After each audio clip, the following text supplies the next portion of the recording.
नारद बोले कि अपने ही मन माई बड़े होशियार हो, पलनवा में झूला झूले। कहाँ झूले?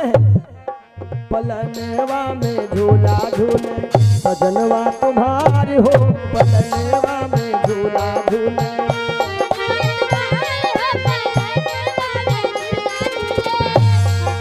हे अपने ही मन माई, अपने ही मन माई बड़े होशियार हो, अंगनवा में झुलवा झूले।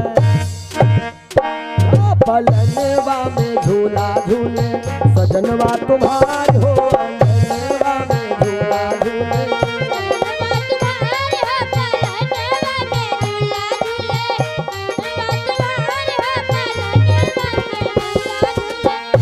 कहा बाबा नारद ने उमा से बताया, तुम्हारी ससुइया बनी है माता अनसुइया, तोहरी ससुइया बनी है माता अनसुइया, तुम्हारी ससुइया उनका मनावा वही है तुम्हारी सुनैया। चारों ओरिया ताक रहले, ए माताओं हम देख के आए हैं वहां, चारों ओरिया ताक रहले, सजनवा तुम्हारे हो, पलनवा में झूला झूले, साजन तुम्हारे हो, अंगनवा में झूला झूले।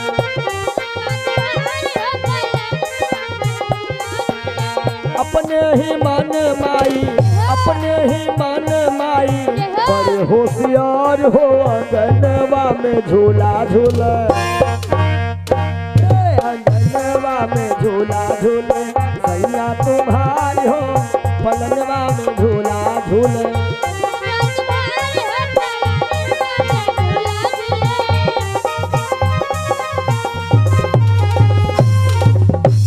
मैया पड़ो हो पैया तोरी अंगनैया, मैया पड़ो हो पैया तोरी अंगनैया।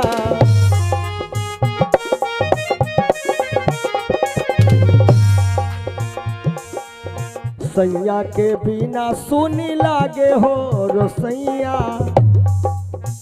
अब देखो कहते हैं ना रसोइया जो है, रसोई सैया के बिना वास्तव में सुनी होती है।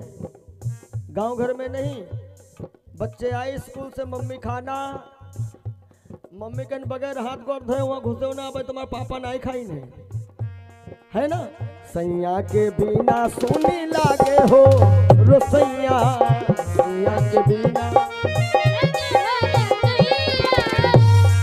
इसलिए मैया आपसे निवेदन है, हमरा सुहाग दिहलो, हमरा सुहाग दिहलो, हमरा सुहाग दिहलो, ससुइया हमार हो, अंगनवा में झूला झूले, सैया हमार हो, अंगनवा में झूला झूले।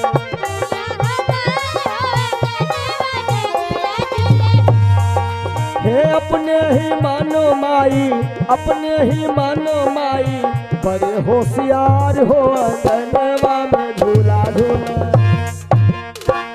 अंगनवा में झूला झूले, सजनवा हमार हो, पलनवा में झूला झूले।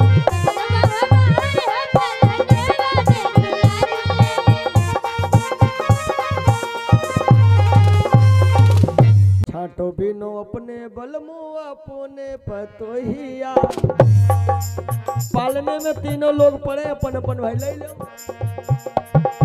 छाटो बिनो अपने बलमु अपने पतोहिया, छाटो बिनो अपने।